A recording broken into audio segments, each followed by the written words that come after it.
Hello and welcome. My name is Sambhavi, and I'm joining you from India.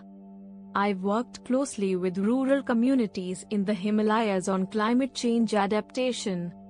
This video is part of the international training program in the Philippines, where we explore different perspectives on sustainability and climate action. Today, we will discuss how the dominant scientific approach to climate change, used by governments and global agencies, often overlooks the realities of communities on the ground. Through examples from India's Himalayan region, we'll explore how sustainability means different things to different people, and why it's critical to allow communities to define it for themselves. Globally, climate change policies rely on hard data, satellite imagery, temperature fluctuations, emission levels, and economic projections. Scientific models predict rising sea levels, extreme weather events, and the impact of global temperature changes. While these are essential tools, do they truly capture what sustainability means for those living on the front lines of climate change?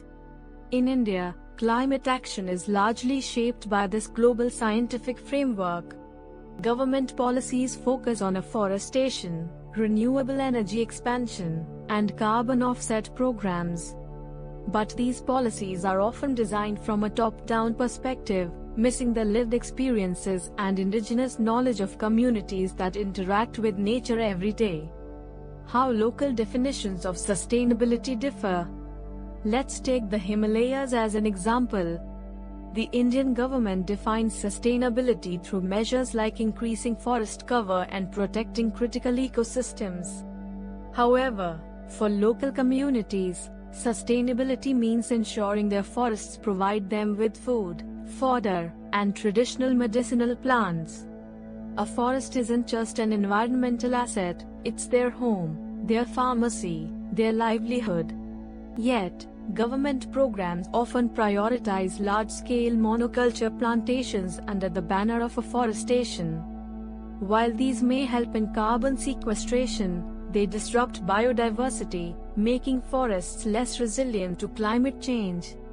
In Ladakh, sustainability isn't about green landscapes, it's about water security. Communities here have developed innovative solutions like ice stupas, artificial glaciers that store water for the summer months. But mainstream sustainability efforts often overlook such localized practices, instead promoting large-scale irrigation projects that are ill-suited for the region's climate. The problem with imposed sustainability models, even when well-intended, imposed definitions of sustainability can have unintended consequences. Take large hydroelectric dams, for instance. They are often promoted as clean energy alternatives. Yet, these projects disrupt fragile mountain ecosystems, displace entire communities, and lead to unpredictable water shortages downstream.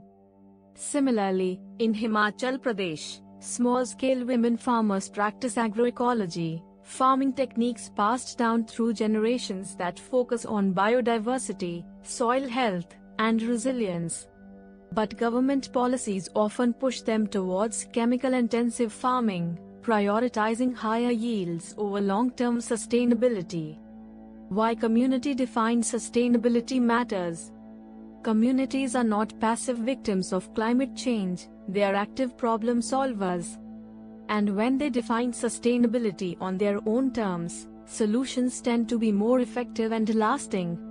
For example, in Uttarakhand, villagers have established self-managed forest areas where they regulate timber use, prevent overgrazing, and maintain traditional harvesting cycles. This bottom-up approach to conservation has proven far more sustainable than externally imposed forest laws. Similarly, in Ladakh, local farmers have revived centuries-old glacier water-sharing systems that distribute water fairly among villages. These practices are adaptive, rooted in local knowledge, and more climate resilient than top-down irrigation policies.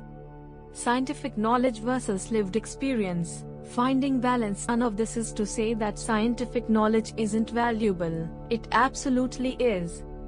Data on carbon emissions, climate patterns, and environmental degradation is critical. But numbers alone don't tell us how communities experience these changes, nor how they can best adapt to them. For example, a government report might suggest that a particular Himalayan region is becoming wetter due to increased rainfall. But ask the locals, and they'll tell you that the nature of rainfall has changed. It now comes in short, intense bursts, leading to more flash floods and landslides. This disconnect is why climate action needs to integrate both scientific expertise and community knowledge. Without understanding local realities, even the best intended policies can fail. Conclusion: rethinking climate policies. The future of climate action lies in a more inclusive, participatory approach, one that values data and scientific research, but also trusts the knowledge of communities who have lived in harmony with nature for generations.